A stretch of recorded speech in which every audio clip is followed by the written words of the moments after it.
بسم اللہ الرحمن الرحیم۔ السلام علیکم ورحمۃ اللہ وبرکاتہ۔ معزز سامعین کرام، آج جو ہم آپ کے سامنے حاضر ہوئے ہیں، یہ مشکلات کو دور کرنے کا عمل لے کر حاضر ہوئے ہیں۔ تکلیفیں آپ پر آ گئیں، مصیبتیں آپ پر آ گئیں، مشکلات آپ پر آ گئیں، آپ ان سے نکلنا چاہتے ہیں، تو اس کے لیے ایک خاص عمل لے کر آپ کی خدمت میں حاضر ہوئے ہیں۔ یہ عمل اللہ رب العزت کے قرآن پاک کا عمل ہے، قرآن پاک میں سے ایک سورت کا عمل ہے۔ یہ عمل اللہ کے پیارے ناموں کا عمل ہے، یہ عمل ایک آیت کا عمل ہے۔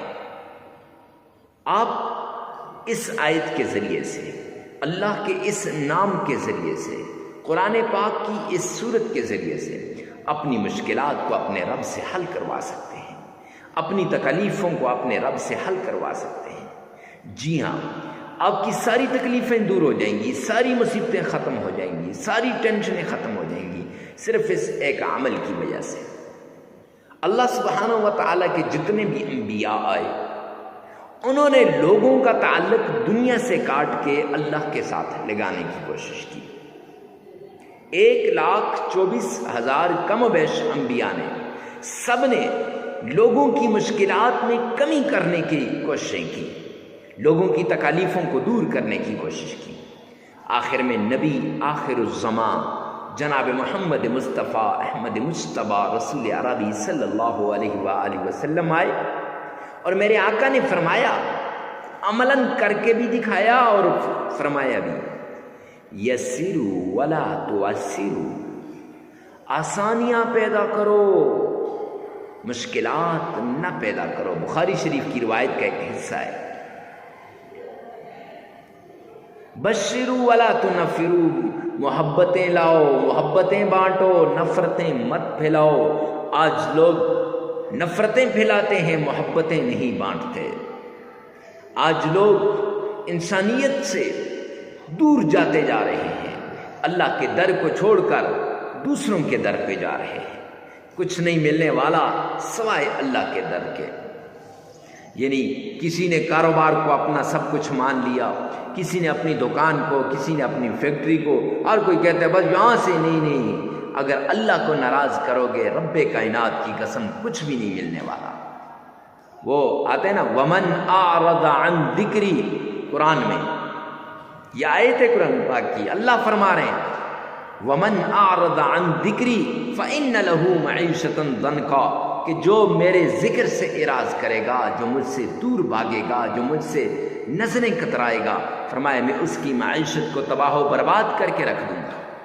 اللہ فرما رہے ہیں معیشت تباہ ہو جائے گی، اور تباہ کرنے والا کون ہے؟ اللہ ہے۔ آج آپ دیکھیں نا، ہم نماز نہیں پڑھتے، اور پھر ہم کہتے ہیں ہمارے حالات ٹھیک نہیں ہو رہے، ہمارے حالات ٹھیک ہو جائیں، ہماری ساری مشکلات دور ہو جائیں، تکلیفیں ختم ہو جائیں، ٹینشنیں دور ہو جائیں۔ ارے میرے پیارے بھائی، آپ کی ٹینشنیں کیسے دور ہوں گی؟ آپ کی مشکلات کیسے ختم ہوں گی؟ آپ کی تکلیفیں کیسے دور ہوں گی کہ آپ نے اپنے رب کو ناراض کر دیا، پالنے والے کو ناراض کر دیا۔ اس لیے یہ اصول ہے انبیاء، حضرات انبیاء کرام کا بھی، صحابہ کرام کا بھی، بزرگان دین کا بھی، کہ وہ 5 وقت کی نماز پڑھتے تھے، فرض بھی ہے، اور وہ ان نمازوں کو کبھی نہیں چھوڑتے تھے۔ اب اپنے گریبان میں جھانکیں کہ ہمارے یہ جو کاروبار میں کمی کا ذریعہ کون ہے؟ کیا ہے؟ اللہ نے تو اعلان کیا ہے کہ ومن اعرض عن ذکری فإن له معیشۃ ضنکا، کہ میں اس کی معیشت کو کیا کر دوں گا؟ تباہ و برباد کر دوں گا۔ اور اس کے ساتھ اگر کسی کے پاس مال و دولت آیا، پیسے آئے، کاروبار اچھا ہوا، گاڑی اچھی مل گئی، گھر اچھا مل گیا، بنگلہ اچھا مل گیا، یا پھر کوئی جاب مل گئی، یا پھر اللہ نے اولاد سے نواز دیا، یا پھر کوئی بھی ایسی چیز جو آپ کو مل گئی، تو اب اس پہ آپ کیا کرتے ہیں؟ تکبر کر رہے ہیں۔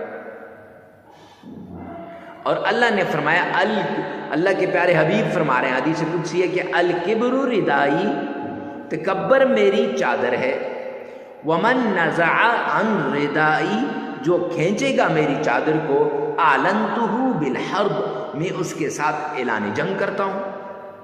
اب اللہ اس کے ساتھ کیا کر رہے ہیں؟ اعلان جنگ کر رہے ہیں۔ اللہ کا اعلان جنگ ہو رہا ہے تکبر کرنے والے کے ساتھ۔ یہاں یہ تکبر کر رہا ہے بندہ، یہاں یہ نمازیں چھوڑ رہا ہے، نماز چھوڑنے والے کے ساتھ بھی اعلان جنگ، تکبر کرنے والے کے ساتھ بھی اعلان جنگ۔ اب یہ دونوں موذی مرض ہم میں پائے جاتے ہیں، اور ہم کہتے ہیں ہمارا کاروبار ٹھیک نہیں ہو رہا، ہم کہتے ہیں ہمارے جو دکان نہیں چل رہی، میرا کاروبار ٹھیک نہیں ہے، میرے حالات ٹھیک نہیں ہیں، میں تو ایسے ہو گیا ہوں، قاری صاحب تباہ ہو گیا، مفتی صاحب میں نے تو سب کچھ لٹا دیا ہے۔ نہیں نہیں میرے بھائی۔ اور تیسری بات کہ حرام کی کمائی سے بچیں، حلال کی کمائی، حلال حلال حلال کی کمائی کو اپنائیں، حرام کی کمائی سے بچیں۔ جب انسان حرام کی کمائی کھاتا ہے نہ اس کی نماز قبول، نہ اس کا روزہ قبول، نہ اس کا اور کچھ قبول، کچھ بھی قبول نہیں ہے، سب کچھ داؤ پہ لگ گیا۔ کیوں؟ حرام کی کمائی کی وجہ سے۔ کیوں؟ اللہ کی نافرمانی کی وجہ سے۔ کیوں؟ اللہ کے دین سے دوری کی وجہ سے۔ تو اگر آپ چاہتے ہیں کہ آپ کی تکلیفیں دور ہوں، آپ کی مصیبتیں ختم ہوں، تو وہ طریقہ اپناؤ، وہ رستہ اختیار کرو جو حضرات صحابہ کرام نے اختیار کیا، وہ رستہ اختیار کرو جو حضرات انبیاء کرام نے اختیار کیا۔ معزز سامعین کرام، تب جا کے ان وظائف کا آپ کو فائدہ ملے گا، ان قرآنی صورتوں کو جو ہے پڑھنے کا فائدہ ملے گا، آیات کی تلاوت کرنے کا فائدہ ملے گا، اللہ کے ناموں کا ورد کرنے کا فائدہ ملے گا۔ اکثر لوگ آتے ہیں میرے پاس، کہتے ہیں حضرت وظائف اثر نہیں کرتے، فلاں مفتی صاحب نے وظیفہ بتایا لیکن اثر نہیں کیا۔ اور میرے بھائی، مفتی صاحب کا کوئی قصور نہیں ہے، فلاں پیر صاحب نے بتایا، پیر صاحب کا کوئی قصور نہیں ہے، قصور میرا ہے، ہمارا ہے، ادھر نہیں دیکھتے۔ حالانکہ حدیث پاک میں آتا ہے الکیس من دان نفسہ، عقل مند وہ ہے جو یہاں دیکھتا ہے، وعمل لما بعد الموت، اور وہ اعمال کرتا ہے جو مرنے کے بعد کام آتے ہیں۔ ہم ان عارضی کاموں کی وجہ سے ہم اپنی آخرت کو ہم بلا دیتے ہیں، اپنے رب کو ہم بلا دیتے ہیں، اور اپنی آخرت کی فکر نہیں کرتے۔ جب آخرت کی فکر نہیں کرتے، رب کائنات کی قسم ہماری آخرت تباہ و برباد ہو جاتی ہے۔ آخرت تو کیا، دنیا بھی تباہ ہو جاتی ہے۔ جب ہم رب کے بنیں گے، رب ہمارا بنے گا، پھر معاملات ٹھیک ہو جائیں گے۔ تو کوئی بھی عمل کرنے سے پہلے ان تین باتوں کا لازمی آپ نے نوٹ کرنا ہے۔ یہ مبادیات میں سے ہیں، یہ ہر عمل کی شروع میں یہ بہت ضروری ہیں۔ کوئی بھی عمل ہو، کیسا بھی عمل کیوں نہ ہو، اس سے پہلے یہ بہت ضروری ہے۔ معزز سامعین کرام، ہر عمل کا آپ کو پتہ ہونا چاہیے اللہ کے ناموں میں طاقت ہے۔ 99 نام ہے میرے رب کے، ایک ایک نام کی فضیلت بیان کرنا شروع کر دوں بہت لمبا ٹائم ہو جائے گا۔ ہر نام کی اپنی طاقت ہے، ہر نام اپنی جگہ پہ بڑا پاورفل ہے۔ اور قرآن پاک کی یہ جو صورت ہے آپ نے تھمبنیل پر دیکھی ہے، اس صورت میں بڑی طاقت ہے۔ ٹائٹل میں دیکھ لی ہوگی، ڈسکرپشن میں آپ دیکھ رہے ہیں نام لکھا ہوگا، بڑی طاقت ہے۔ شرط یہ کہ یہاں یہ مانے، اگر یہ مانے گا تو اس میں طاقت ملے گی، اگر یہ نہیں مانے گا تو رب کائنات کی قسم قرآن وہی ہے لیکن قرآن پاک سے ہمیں فائدہ نہیں ملے گا۔ کیونکہ فرمایا نا اولئک علی ھدی من ربہم، ٹھیک ہے، آگے ھدی للمتقین، ہدایت ہے متقین کے لیے، فائدہ ہوگا نیک لوگوں کو۔ یعنی ہدایت کیسے ملے گی؟ نیک لوگوں کو۔ تمہیں اور آپ اگر اللہ کے حضور گڑگڑائیں گے، اللہ سے مانگیں گے، تو انشاءاللہ اس قرآن پاک کی آیت کا ہمیں فائدہ ہوگا۔ یہ جو آپ نے دیکھی ہے یہ آیت آپ کی زندگی کو تبدیل کر کے رکھ دے گی۔ ہزاروں لوگوں کی زندگیوں کو رب کائنات کی قسم اس آیت نے تبدیل کیا ہے۔ ویسے نہیں، لیکن شرط یہ ہے کہ یہ تین باتیں ہوں کہ ایک تو نماز کی پابندی، دوسرا پھر آپ نے یہ جو جھوٹ سے، یہ کیا کہتے ہیں، تکبر سے بچنا ہے، اور تیسری بڑی بات، معزز سامعین کرام، حرام کی کمائی سے بچنا ہے۔ یہ شرائطیں، ہر عمل سے پہلے یہ شرطیں۔ اور چوتھا، بڑے اخلاص کے ساتھ، بڑی توجہ کے ساتھ، بھرپور طریقے کے ساتھ آپ نے اس عمل کو کرنا ہے۔ اکیلے میں جا کر، تنہائیوں میں جا کر، یکسو ہو کر آپ یہ عمل کر لیں، انشاءاللہ یہ عمل آپ کی مشکلات کو دور کر دے گا، یہ عمل آپ کی تکلیفوں کو دور کر دے گا۔ پرانی سی پرانی بیماری کیوں نہ ہو، جڑ سے اکھڑ کے رہ جائے گی۔ اللہ کے نام میں وہ طاقت ہے، اللہ کے قرآن میں وہ طاقت ہے، قرآن پاک کی صورتوں میں وہ طاقت ہے۔ یہ جو ورد بتائے جانے، احادیث کی اندر جو اوراد آتے ہیں، ان میں وہ طاقت ہے۔ ویسے تو نہیں کہتے، بزرگان دین نے اس پر عمل کیا ہوتا ہے۔ پھر بتائیے، اب اکثر لوگ چھوٹی سی ویڈیو دیکھی شروع سے اور آخر سے، بس جی حضرت مفتی صاحب ہو گیا ہمارا کام۔ اب پھر جب وہ عمل کرتے ہیں، عمل کرنے کے بعد انہیں فائدہ نہیں ہوتا، پھر ہمارے پاس بھاگتے ہیں، حضرت مفتی صاحب اس کا کوئی فائدہ نہیں ہوا۔ اور میرے بھائی، میرے چاند، میرے لاڈلے، فائدہ کیسے ہوگا؟ فائدہ تب ہوگا جب آپ یہ عمل کریں گے، فائدہ تب ہوگا جب آپ اس طریقے سے اس کو کریں گے، فائدہ تب ہوگا جب آپ ان شرائط پہ عمل کریں گے۔ آپ شرائط پہ عمل کرتے نہیں، آپ شرائط کو پس پشت ڈال دیتے ہیں اور پھر کہتے ہیں کہ فائدہ نہیں ہوا۔ اس لیے کوئی بھی عمل ہے، کتنا بھی کیسا بھی عمل ہے، اللہ کے نام کا عمل ہو، قرآن کی سورت کا عمل ہو، قرآن کی آیت کا عمل ہو، اس عمل کو کرنے سے پہلے آپ نے ان شرائط کو لازمی کرنا ہے۔ اور اس عمل سے پہلے تو بہت ضروری ہے، جس عمل کے لیے آپ نے کلک کر کے اس ویڈیو پہ آئے ہیں، اس عمل کے لیے یہ شرائط بہت ضروری ہے۔ معزز سامعین کرام، اپنے گریبان میں جا کر اپنے عملیات کو ٹھیک کریں، انشاءاللہ اللہ اس کا ہمیں فائدہ دے گا۔ وہ اتنا فائدہ ہوگا کہ آپ سوچ بھی نہیں سکتے۔ اللہ کے غیبی خزانوں سے آپ کو ملے گا، اللہ کے رحمت کے دروازے کھل جائیں گے، اللہ سبحانہ و تعالیٰ کے رحمت کے جتنے بھی دروازے ہیں سب آپ کی طرف متوجہ ہو جائیں گے۔ اور سب سے بڑی بات، آخری شرط، تنہائی میں، اکیلے میں، یکسو ہو کر آپ نے یہ عمل کرنا ہے۔ تنہائیوں میں چلے جانا ہے، وقت کی کوئی قید نہیں ہے، جگہ کی بھی قید نہیں ہے کہ فلاں جگہ بیٹھ جاؤ، فلاں جگہ بیٹھ جاؤ، مسجد میں بیٹھ جاؤ، آستانے میں بیٹھ جاؤ، خانقاہ میں بیٹھ جاؤ۔ نہیں نہیں نہیں، آپ کا جہاں جی چاہتا ہے وہاں بیٹھ کر تنہائی کے اندر آپ نے اس عمل کو کرنا ہے، کیونکہ جتنا اپنے رب کی طرف آپ متوجہ ہوں گے نا، رب کائنات کی قسم، اتنا فائدہ ہوگا، اتنا آپ کا رب آپ کو عطا کرے گا۔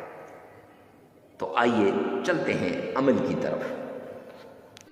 اگر آپ مشکل کے اندر پھنسے ہوئے ہیں یا پریشانی کے اندر مبتلا ہیں یا کسی تکلیف کے اندر مبتلا ہیں اور آپ چاہتے ہیں کہ اس مشکل سے، اس پریشانی سے، اس تکلیف سے نکلیں، تو یہ عمل آپ کے لیے بڑا مجرب، خاص اور آزمودہ عمل ہے۔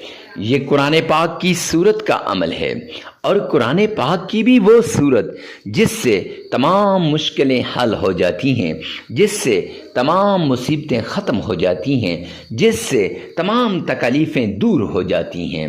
اور اللہ سبحانہ و تعالیٰ کے وہ نام جنہیں اسم اعظم کہا جاتا ہے، یا رزاق و یا فتاح، یہ نام اللہ کا اسم اعظم ہے، اور یا حی و یا قیوم یہ بھی اسم اعظم ہے۔ ہر ایک علادہ اسم اعظم ہے۔ جو یا فتاح ہے، یہ حضرت سلیمان علیہ السلام کے پاس ایک وزیر تھا، آصف بن برخیہ، ان کے پاس ایک اسم اعظم تھا۔ اور جب سلیمان علیہ السلام جنات سے کسی کام کے بارے میں کہتے تو یہ پلک جھپکنے سے پہلے وہ کام کر دیتے تھے۔ اس اسم اعظم یا فتاح کی بدولت یہ اسم اعظم ان کے پاس تھا۔ اس اسم اعظم سے وہ دعا کرتے تھے، اس اسم اعظم کے ذریعے سے اپنی مشکلات کو دور کرتے تھے۔ اور دوسرا جو اسم اعظم ہے، یا حی یا قیوم، وہ بلعم بن باعورہ، حضرت موسیٰ علیہ السلام کے زمانے میں ایک بہت بڑا بزرگ جس کا نام بلعم بن باعورہ تھا، بڑا عبادت گزار تھا، جب بھی دعا کے لیے ہاتھ اٹھاتا رب کائنات کی قسم اس کی ہر دعا قبول ہوتی تھی، اور ایسی قبول ہوتی فی الفور، یعنی لوگوں نے بارش کے لیے دعا کروائی، بلعم بن باورا نے ہاتھ اٹھائے، ابھی نیچے نہیں کیے تھے کہ میرے رب نے بارش برسا دی، ایسا بلعم بن باورا۔ لیکن معزز سامعین کرام ورد کون سا کرتا تھا؟ یہی یا حی یا قیوم کا کرتا تھا۔ اتنا کمال، اتنا لاجواب، اتنا مجرب، اتنا ازمودہ وظیفہ لے کر آپ کی خدمت میں حاضر ہوئے ہیں۔ چونکہ سفر کا مہینہ ہے اور منگل کا دن، لوگ انتظار میں رہتے ہیں کب سفر کا مہینہ آئے، کب یہ منگل کا دن آئے، ہم اس عمل کو کر لیں۔ 7 صفر المظفر منگل کے دن کا خاص عمل ہے۔ قرآن پاک کی سورہ اخلاص آپ نے تھمبنیل پر بھی دیکھ لیا ہوگا، قل هو اللہ احد، یہ لکھا ہوا ہے، اس سورت کا یہ عمل ہے۔ اب یہ کتنی مرتبہ پڑھنا ہے اور کیسے پڑھنا ہے آگے چل کر آپ کو بتا دیتا ہوں کہ یہ وظیفہ آپ نے کیسے کرنا ہے، اور یہ جو نام ہے اسم اعظم کے، ان کو کیسے آپ نے پڑھنا ہے۔ معزز سامعین کرام، سب سے پہلے آپ نے آمنہ کے لال عبداللہ کے در یتیم جناب نبی کریم صلی اللہ علیہ وآلہ وسلم کی شان میں درود پاک پڑھنے سے پہلے آقا کے حکم کے مطابق آپ نے صدقہ کر دینا ہے۔ صدقہ بلاؤں کو ٹال دیتا ہے، صدقہ مصیبتوں کو دور کر دیتا ہے، صدقہ تکالیفوں کو ختم کر دیتا ہے، صدقات ساری چیزوں کو جڑ سے اکھاڑ دیتے ہیں، یعنی آپ کی زندگی کو بدل دیتے ہیں، پرانی سی پرانی بیماری کو جڑ سے اکھاڑ دیتے ہیں۔ اور صدقات ہی ایسی چیز ہے جو اللہ کے غیبی خزانوں کے دروازوں کو کھول دیتے ہیں۔ صدقات سے آپ کے حالات بدل جائیں گے، زندگی بدل جائے گی، اور آپ دولت سے مالا مال ہو جائیں گے، رزق، عزت، شہرت، مال سب کچھ آپ کو ملے گا۔ معزز سامعین کرام، آپ نے کرنا کیا ہے؟ غریب، فقیر، مسکین، محتاج، لاچار، ضرورت مند کو صدقہ دینا ہے۔ اب کتنا دینا ہے اور کیسے دینا ہے؟ معزز سامعین کرام، آپ نے یہ صدقہ صرف اور صرف غریب کو دینا ہے، حسب استطاعت، حسب توفیق دینا ہے۔ حسب استطاعت جب آپ دیں گے، حسب توفیق جب آپ دیں گے تو انشاءاللہ یہ آپ کی مشکلات کو دور کر دے گا۔ اور اس کے ساتھ یہ ہے کہ جب وہ لاچار آدمی کو دیں گے، وہ دعا کرتے اے رب کائنات میری ضرورتوں کو غیبی خزانوں سے پورا فرما دے۔ جب انسان اللہ کے دربار میں دعا کرتا ہے، اللہ کسی کے دل میں ڈال دے، اس کی ضرورت پوری ہو جائے تو اس کے دل سے دعا نکلتی ہے، اے اللہ میری جس نے ضرورت کو پورا کیا، یا رب ذوالجلال اس کی ضرورت کو تو پورا فرما دے۔ معزز سامعین کرام، ایسے دعا ہو جاتی ہے، اور یہ دعا سیدھا اللہ کے عرش پہ جاتی ہے اور فی الفور قبول ہو جاتی ہے۔ مظلوم کے دل سے نکلی ہوئی غریب کی دی ہوئی دعا، یہ دونوں فی الفور قبول ہو جاتی ہیں، تو آپ کی دنیا بھی بن جائے گی اور آخرت بھی بن جائے گی۔ معزز سامعین کرام، یہ دعا آپ نے کرنی ہے۔ اب آپ نے یہ صدقہ غریب کو اس لیے دینا ہے، جب آپ صدقہ دے لیں گے، اس کے بعد آپ نے آمنہ کے لال عبداللہ کے در یتیم پر درود پاک پڑھنا ہے۔ معزز سامعین کرام، اکثر مجھے لوگ کہتے ہیں مفتی صاحب یہ 3 مرتبہ درود پاک آپ کیوں کہتے ہیں؟ تو سن لیجئے گا معزز سامعین کرام، ترمذی جلد 2 کے اندر سرور کونین کا ارشاد مبارک ہے۔ آقا کائنات ارشاد فرماتے ہیں، جو شخص مجھ پر 3 مرتبہ درود پاک پڑھتا ہے، اللہ سبحانہ و تعالی کے ذمہ میں آ جاتا ہے، اللہ کی ذمہ داری میں آ جاتا ہے۔ لہٰذا آپ بھی 3 مرتبہ درود پاک پڑھیں، اللہ کی ذمہ داری میں آ جائیں گے، اللہ کے ذمہ میں آ جائیں گے۔ معزز سامعین کرام، درود پاک پڑھنے کے بعد آئیے مل کر 1 مرتبہ درود پاک پڑھ لیتے ہیں۔ عشق کے ساتھ، ذوق اور شوق کے ساتھ، محبت کے ساتھ پڑھیے گا۔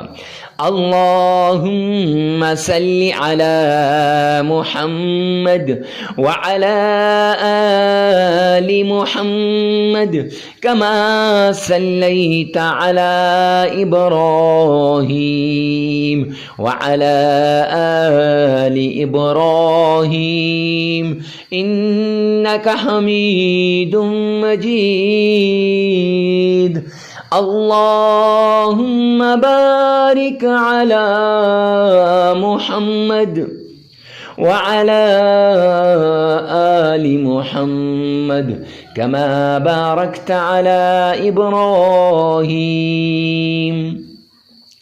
وعلى آل إبراهيم إنك حميد مجيد۔ یہ درود پاک آپ نے 3 مرتبہ پڑھ لینا ہے۔ معزز سامعین کرام، 3 مرتبہ درود پاک پڑھ لینے کے بعد آپ نے اللہ کا پیارا نام یا رزاق یا فتاح، یہ دولت کی تسبیح ہے، یہ مال کی تسبیح ہے، یہ عزت کی تسبیح ہے، اور یہ اللہ کے غیبی خزانوں سے لینے کی تسبیح ہے، اور یہ اللہ کو راضی کرنے کی تسبیح ہے۔ یہ تسبیح آپ نے صرف 313 مرتبہ پڑھ لینی ہے۔ یا رزاق یا فتاح 313 مرتبہ پڑھ لینا ہے۔ جب آپ یا رزاق یا فتاح 313 مرتبہ پڑھ لیں گے، پھر آپ نے قرآن پاک کی ایک چھوٹی سی صورت جسے ہم سورہ اخلاص کہتے ہیں، اور یہ اللہ کے غیبی خزانوں سے لینے کی صورت ہے، یہ صورت آپ نے صرف 7 مرتبہ پڑھ لینی ہے۔ آئیے ایک مرتبہ آپ کو پڑھ کے سنا دیتے ہیں۔ قل هو اللہ احد اللہ الصمد لم یلد ولم یولد ولم یکن له کفوا احد۔ یہ آپ نے صرف 7 مرتبہ پڑھ لینی ہے یا 11 مرتبہ پڑھ لینی ہے۔ آپ کی آسانی کے لیے 7 مرتبہ بھی پڑھ سکتے ہیں، 11 مرتبہ بھی پڑھ سکتے ہیں۔ پھر اس کے بعد آپ نے یا حی یا قیوم یہ 313 مرتبہ پڑھ لینا ہے۔ یہ بھی اسم اعظم ہے، اللہ کے غیبی خزانوں سے لینے کا ذریعہ ہے۔ پھر 3 مرتبہ درود پاک پڑھ لیں، عمل مکمل ہو جائے گا۔ یہ عمل آپ نے کرنا ہے، انشاءاللہ آپ کا مقدر اور نصیب بدل جائے گا۔